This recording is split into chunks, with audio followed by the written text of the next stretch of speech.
মামা কি করছিস? বাবা আমি না ম্যাথ করছি।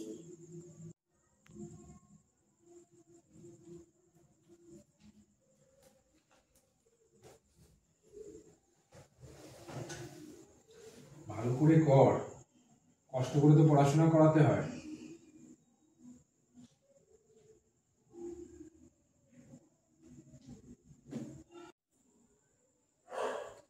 বাবা মা কোথায় গো? মা তো নিচে আছে ভাইয়ের কাছে। কেন? বাবা একটা কথা বলবো তোমাকে, মাকে বলবে না বলো। না কি বলবি বল। বলবো না। কি বলছো তো বলবে না? না বলবো না, বল কি বলবি। বাবা ম্যাথটাকে আবিষ্কার করেছে গো, আমার সাথে না খুব খারাপ করেছে জানো তো। কেন? দেখো ম্যাথটা যদি আবিষ্কার করেছে, যদি না পড়তো তাইলে মার কাছে আমি মারও খেতাম না, আর এত ঝামেলাও থাকতো না করার। এটা আমারও ছোটবেলায় তোর বয়সে মনে হতো যে ম্যাথটাকে আবিষ্কার করেছে। আমিও মায়ের কাছে খুব মার খেতাম, বুঝলি।